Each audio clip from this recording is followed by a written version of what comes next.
Habari leo magazetini. Today in media. Aujourd'hui dans les médias.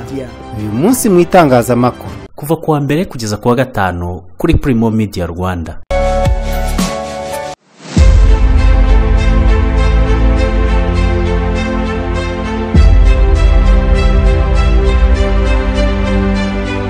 Nongeye kubasuhuza ndabifuriza kugira ibihe byiza nshuti bakunze wa Primo Media Rwanda. Niwo mwanya tugaruka kuri amwe amakuru yavuzwe mu nyamakuru n'ibitangazamakuru none turi kuwa kabiri tariki ya 3 z'ukwezi kwa 10 kwa 2023. Ibiciro by'ibikomoka kuri peteroli mu Rwanda byongeye kuzamuka. Imodoka nto z'imyanya 7 zemerewe gutwara abagenzi. Umuryango uharanira uburenganzira bwa muntu mu Rwanda witwa Karado uravuga ko amabwiriza yo mu Rwanda arusha amategeko gukomera. Naho wari umukuru w'ingabo zirinda Perezida Tshisekedi yakatiwe urwo gupfa. Ikaze muri aya makuru arambuye duhereye kuri Eric Nedler, ambasaderi mushya wa Amerika mu Rwanda. Minisitiri w'Abanyamahanga Dr. Vincent Biruta yakiriye ambasaderi Eric Nedler watanzwe na Washington ngo ahagararire Amerika i Kigali. Aje guhagararira Amerika mu Rwanda asimbuye Peter Vrooman wagiye guhagararira Amerika muri Mozambique. Eric Nedler yarasanzwe akora muri ambasade ya Amerika muri Kenya, akaba yakoraga nka chargé d'affaires. Uyu murimo kandi yigeze kuwukora mu murwa mukuru wa Philippines witwa Manila. Uyu mugabo kandi yanakoze muri ambasade ya Amerika muri Thailand, muri Indonesia no mu birwa bya Maurice ndetse na Taipei muri Hong Kong. Perezida wa Amerika Joe Biden yamwemeje ko ari we ugomba guhagarara Amerika mu Rwanda. Ibiciro by'ibikomoka kuri peteroli mu Rwanda byongeye gutumbagira. Kuri wa kabiri ibiciro by'ibikomoka kuri peteroli mu Rwanda byazamutse aho lisansi yavuye ku 1639 kuri litiro igashyirwa ku mafaranga y'u Rwanda 1822, naho mazutu litiro iva ku 1492 ishyirwa ku 1662 kuri litiro. Urwego rw'u Rwanda rushinzwe kugenzura imikorere imwe y'inzego z'imirimo ifitiye igihugu akamaro RURA ruvuga ko ibi biciro bigomba guhita bikurikizwa guhera kuri uyu wa gatatu ku itariki ya 4 mu gihe cy'amezi 2 ari imbere. Itangazo rya RURA Primo Media Rwanda ifitiye kopi rivuga ko irihindagurika ry'ibiciro rishingiye ahanini ku ihindagurika ry'ibikomoka kuri peteroli riri kugaragara ku isoko mpuzamahanga. Minisitiri w'Ubucuruzi n'Inganda Jean Chrysostome Ngabitsinzi yabwiye ikigo cy'igihugu cy'itangazamakuru ko hari amafaranga leta yigomwe nubwo ibiciro by'ibikomoka kuri peteroli byazamutse. Minisitiri w'Ubucuruzi n'Inganda yasabye abacuruzi kuturirira kuri rizamuka ry'ibiciro by'ibikomoka kuri peteroli kugira ngo bazamure ibiciro by'ibiribwa. Imodoka nto z'imyanya 7 zemerewe gutwara abagenzi. Minisiteri y'ibikorwa remezo yafashe ingamba zigamije kunganira itwara ry'abagenzi mu buryo bwa rusange zirimo no kwemerera imodoka nto zifite imyanya 7 gutwara abagenzi mu buryo bweruye. Izi modoka zizwi nka picnic ndetse n'iziri mu bwoko nk'ubwazo zisanzwe zitwara abagenzi rwihishwa by'umwihariko muri iki gihe hari ibibazo muri uru rwego. Muri iyi gahunda izi modoka zizashyirirwaho parikingi yihariye ba nyirazo bakaba basabwa kuzandikisha bagahabwa n'ibibaranga maze bagatangira gutwara abagenzi by'agateganyo nk'uko itangazo rya Minisiteri y'ibikorwa remezo ry'uyu munsi ribivuga. Abafite bene izi modoka nta misoro bazacibwa mu gihe bakeneye gutwara abagenzi ndetse nta kiguzi cyo kwiyandikisha basabwa. Maître Alain Mukurarinda umuvugizi wungirije wa guverinoma y'u Rwanda yabwiye Primo Media Rwanda ko icyari icyemezo cy'agateganyo kugira ngo cyunganire uko ikibazo cy'ubwikorezi bw'abantu cyakemuka kugeza igihe imodoka nshya zitegerejwe mu kwezi kwa 12 k'uyu mwaka zizabonekera. Ikindi no kwifashisha bisi ziri mu byerekezo bidafite abagenzi zigakoreshwa ahari benshi mu masaha amwe namwe. Mukurarinda yavuze ko hari igihe usanga ku ruhande rumwe hari bisi zabuze abagenzi, ku rundi hari abagenzi babuze bisi. Uko byakorwaga uyu munsi ngo ntibyashobokaga guhita uhindura icyerekezo wakoreragaho. Ibyo rero ngo ntabwo bishobora gukomeza gutyo kuko ikigamijwe ari ugukemura uko abantu bava ku muhanda. Umuhuzabikorwa wa Karado abona amabwiriza yo mu Rwanda arusha amategeko gukomera. Umuhuzabikorwa w'umuryango Karado uvuga ko uharanira uburenganzira bwa muntu mu Rwanda, Murwanashyaka Evariste, aravuga ko ashingiye ku buryo abantu bakurwa mu manegeka abona amabwiriza yo mu Rwanda akomeye kurusha amategeko yaho. Murwanashyaka yabivugiye mu kiganiro Imboni cyo kuri televiziyo y'u Rwanda cyaraye kibaye ku itariki ya 2 z'uku kwezi cyari gifite umutwe ugira uti ihurizo ku kibazo cy'amanegeka ni umuti utavura cyangwa unyobwa nabi. Yagize ati hari ahantu Nyabisindu bimuye abaturage munsi y'umuhanda mu mudugudu umwe bita ngo mu isibo ya 9, mu isibo ya 8 hejuru barasigara kandi harimo ikinyuranyo nk'icya metero 2. Ntaho bitandukaniye.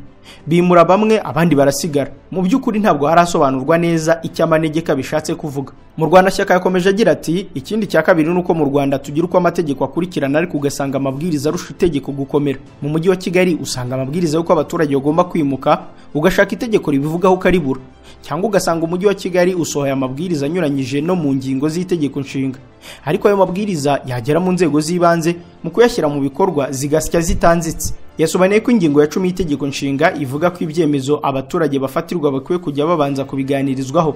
Ingingo ya 34 ikavuga ko umutungo bwite umuntu utavogerwa. Ati umujyi wa Kigali ukazinduka mu gitondo n'abasore bafite amasuka bakamanukira ku nzu yawe bagasenya batanakuganirije. Mu Rwanda Shyaka yibukije ko umujyi wa Kigali usobanura ko kwimura abaturage mu rwego rwo gutabara ubuzima bwabo wakababona ko ikibazo kiba kirimo ari ahantu baba bimurirwa. Aturabarengeye se ubajyana he noneho? Arabona ko mu Rwanda hakwiye kujyaho itegeko ryihariye rigenga amanegeka kuko ngo nibwo ibibazo bigaragara mu kwimura abatuye mu manegeka bizakemuka. Dukomereza aya makuru mu karere ka Bugesera aho polisi yarashe ukekwaho ubujura. Mu ijoro ryakeye mu karere ka Bugesera mu murenge wa Ntarama polisi yarashe Nsengimana Vincent w'imyaka 27 wakekwagaho kwangiza ibikorwa remezo no kwiba insinga z'amashanyarazi. Umuvugizi wa polisi y'u Rwanda ACP Boniface Rutikanga yatangaje ko Nsengimana yarashwe ku mugoroba wo kuwa mbere agerageza gutoroka ubwo yari yemeye kujya kwerekana aho bari barahishe insinga z'amashanyarazi. Ati yarasanzwe ari mu bantu bafashwe bagiye bangiza ibikorwa remezo no kwiba insinga z'amashanyarazi. Yarategereje gushyikirizwa ubutabera. Hari zimwe rero mu nsinga yari yemeye kujya kwerekana aho yazihishe ariko ngira ngo byari nko gushaka gucika. Aho rero yagerageje gucika baramurasa itapfa. Byabaye nyuma yuko nanone mu karere ka Muhanga polisi y'u Rwanda yarashowe bikekwa ko ari umujura w'insinga z'amashanyarazi. Polisi iravuga ko yagerageje gutema abapolisi bari mu kazi birwanaho baramurasa. ACP Boniface Rutikanga avuga ko ahakorwa iperereza ku cyatumye umupolisi afata icyo cyemezo. Ati natwe ntabwo birangiriraho. Habaho iperereza ry'icyatumye umupolisi agera kuri icyo cyemezo kureba niba habayeho uburangare cyangwa kutabashoboye kuba yarasa handi. Iperereza rirakorwa kugira ngo harebwe impamvu y'uwakoze ibyo. Polisi yongeye kugira inama abaturage kwirinda kurwanya inzego z'umutekano mu gihe baguye mu cyaha ahubwo bakemera gutanga amakuru. Mu makuru avugwa hanze y'u Rwanda, President Ndayishimiye yirukanye ba minisitiri 4.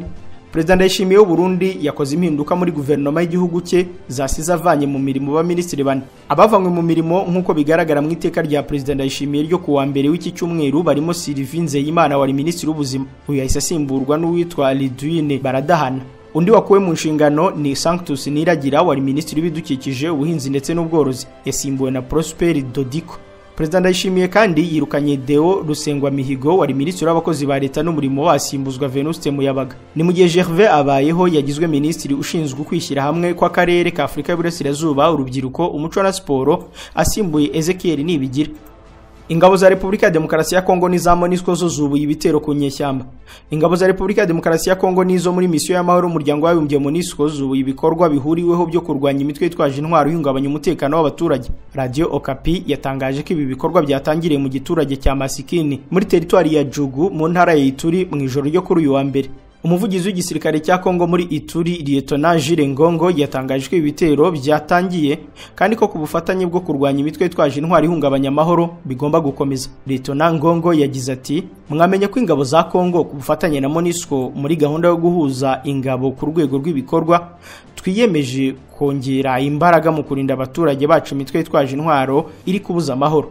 Uyu musirikare yavuze ko kuri uyu wa kabiri atatangaza imibare y'abarwanyi b'inyeshyamba biciwe muri ibi bitero cyangwa se ababikomerekeyemo. Biteganyijwe ko ingabo za MONUSCO zizava ku butaka bwa Kongo mu kwa 12 k'uyu mwaka, gusa impande zombi zagiranye ibiganiro zumvikana ko zizongera ubufatanye muri aya mezi make asigaye mbere yo gutaha. Gusa mu kanama k'umuryango w'abibumbye gashinzwe umutekano, ibihugu bitandukanye byagaragaje ko gutaka ingabo za MONUSCO kuzasiga icyuho gikomeye mu mutekano wa Kongo, kuko ngo bigaragara ko ingabo z'iki gihugu n'iziri mu butumwa bwa East African Community zidafite ubushobozi bwo kuziba icyo cyuho. Dukomereje muri Repubulika ya Demokarasi ya Kongo kandi wari umukuru w'ingabo zirinda Perezida Igoma yakatiwe urwo gupfa. Umusirikare wa Repubulika ya Demokarasi ya Kongo w'ipeti rya Koloneli yakatiwe urwo gupfa n'urukiko rwa gisirikare rw'intara ya Kivu ya ruguru rumuhamije icyaha cy'ubwicanyi ku baturage 56 bari biteguye kwigaragambya bakaraswa n'abasirikare bo mu mutwe w'ingabo zirinda Perezida mu mujyi wa Goma mu mpera z'ukwezi kwa 8. Uru rukiko rwahamije Koloneli Mike Mikombe ibyaha by'ubwicanyi kuri abo basivile nk'uwari ukuriye umutwe w'ingabo zirinda Perezida zikorera i Goma. None kuwa kabiri ubutegetsi bwa gisirikare bwa Kivu ya ruguru bwatangaje ko uru rukiko rwakatiye urwo gupfa Koloneli Mikombe. Abandi basirikare batatu bato bakatiwe gufungwa imyaka 10 kubera ubwicanyi nk'uko iri tangazo ry'intara ribivuga. BBC yatangaje ko muri uru rubanza ruregwamo abasirikare bose hamwe 6 wungirije Koloneli Mikombe hamwe n'undi umwe bo bagizwe abere. Kuwa mbere umunyamategeko Serge Lukanga wunganira Koloneli Mikombe yatangaje ko azajuririra icyemezo cy'urukiko nk'uko bivugwa n'ibiro ntaramakuru Reuters. Igihano cy'urupfu muri Repubulika ya Demokarasi ya Kongo nubwo kigitangwa n'inkiko ntabwo gishyirwa mu bikorwa, ahubwo wagikatiwe afungwa burundu. mu gitondo cyo ku itariki ya 30 z'ukwa munani k'uyu mwaka ubwo abaturage bo mu itsinda ryitwa Wazalendo bari bagiye kwigaragambya, abasirikare mu mutwe urinda umukuru w'igihugu Igoma babakomye imbere babamishamo amasasu. Mu kwiregura aba basirikare bavuze ko bari bahawe amakuru ko muri abo bantu bagiye kwigaragambya harimo abanzi b'igihugu kandi bafite intwaro. Ubu bwicanyi bwamaganywe n'abantu benshi muri Repubulika ya Demokarasi ya Kongo, abatavuga rumwe n'ubutegetsi bavuga ko amabwiriza yo kurasa yaturutse mu nzego zo hejuru. Iyicwa ry'aba bantu ryatumye Liyetona General Constant Ndima wategekaga iyi ntara ahamagazwa kwisobanura Kinshasa, ndetse asimburwa by'agateganyo na General Major Peter Chirimwami Nkuba. Mu gihugu cya Nigeria ho igitero cya mbere cy'intagondwa cyiciwemo benshi kuva habaho kudeta. Abasirikare nibura 29 b'igihugu cya Nigeria biciwe mu gitero cya mbere cyiciwemo abantu benshi kuva igisirikare cyahiri ku butegetsi mu kwezi kwa 7 uyu mwaka. Minisiteri y'ingabo ya Nigeria yavuze ko abo basirikare bishwe n'intagondwa ziyitirira idini ya Islam zibarirwa mu magana, zikoresheje ibiturika bikozwe mu buryo gakondo butari ubwo mu nganda hamwe n'imodoka z'ubwiyahuzi. Iyo minisiteri yongeyeho ko abakora iterabwoba babarirwa muri za 100 nabo biciwe mu gitero cyo gusubiza inyuma abo bateye cyabereye hafi y'umupaka na Mali. Ibitero by'intagondwa ziyitirira Islam byariyongereye kuva igisirikare cyafata ubutegetsi muri Nigeria. Abasirikare bahiritse ubutegetsi batangaje ko bahiritse guverinoma ya Perezida Mohamed Bazoum kubera ko umutekano wari urimo kuzahara. Ubufaransa burimo gukura muri Nigeria abasirikare babwa 1500 mbere y'uko umwaka urangira, nyuma y'uko agatsiko ka gisirikare kari ku butegetsi kokeje igitutu Ubufaransa ngo buhavane abasirikare babwo. Abasirikare b'Ubufaransa bamaze igihe barwanya intagondwa muri Nigeria zirimo izahageze ziturutse muri Mali mu 2015. Mu cyumweru gishize ambasaderi w'Ubufaransa yavuye muri Nigeria nyuma y'uko yaramaze ibyumweru agotewe muri ambasade yabwo mu murwa mukuru Niamey ku mategeko y'agatsiko ka gisirikare. Nyuma y'icyo gitero cyo kuwa mbere nijoro mu karere ka Tahoua mu burengerazuba bw'igihugu, gisirikare cya Nigeria cyashyizeho igihe cy'iminsi 5 y'icyunamo mu gihugu. Mu itangazo, Minisiteri y'Ingabo yavuze ko igisirikare cyari kirimo gukora ibikorwa operation bigamije gukuraho inkeke itewe n'umutwe wa Al-Qaeda n'umutwe w'iyita leta ya Kisilamu ubwo abasirikare b'iki gihugu bagabwagaho igitero. Kuwa kane w'icyumweru gishize nabwo intagondwa zibarirwa mu magana zagendaga kuri moto zisha abasirikare 12 mu majyepfo ashyira uburengerazuba bwa Nigeria. Abasirikare nibura 17 bishwe mu kwezi gushize mu kindi gitero hafi y'umupaka na Burkina Faso. Mu kwezi gushize abategetsi ba gisirikare ba Mali, Burkina Faso na Nigeria bashyize umukono ku masezerano y'umutekano, basezeranya gufatanya mu kurwanya intagondwa cyangwa ubushotoranyi ubwo ari bwo bwose buvuye hanze y'ibyo bihugu. Aya makuru tuyasoreze mu Bwongereza aho Sunak yiteguye kwirengagiza abacamanza b'u Burayi akohereza bimukira mu Rwanda. Minisitiri w'Intebe w'Ubwongereza Rishi Sunak ngo yaba yiteguye gukomeza umugambi wo kohereza bimukira mu Rwanda yirengagije abacamanza b'u Burayi. Bivugwa ko Sunak w'imyaka 43 yizeye gukoresha ububasha bushya ahabwa n'amategeko kugira ngo yirengagize imyanzuro yatanzwe n'abacamanza b'i Strasbourg, urukiko rw'ikirenga niruramuka rufashe icyemezo gishyigikira guverinoma mu kwezi kwa 11. Abafatanyabikorwa ba Minisitiri w'Intebe bemeza ko azirengagiza kugerageza guhagarika indege zizajyana bimukira nk'uko urukiko rwabikoze ku nshuro ya mbere.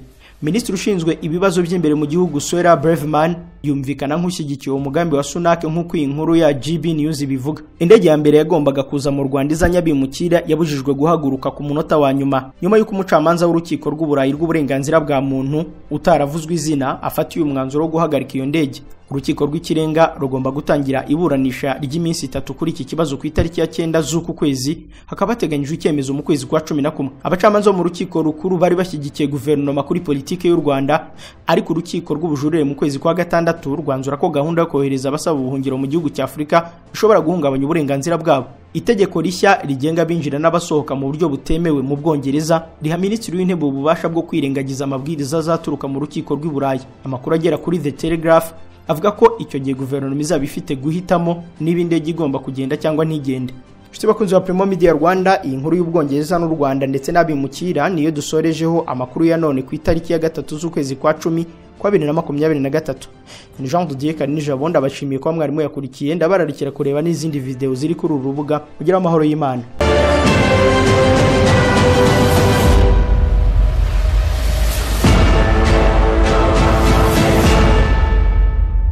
Habari leo magazetini. Today in media. Aujourd'hui dans les médias. Uyu munsi mu itangazamakuru. Kuva kuwa mbere kugeza kuwa gatanu kuri Primo Media Rwanda.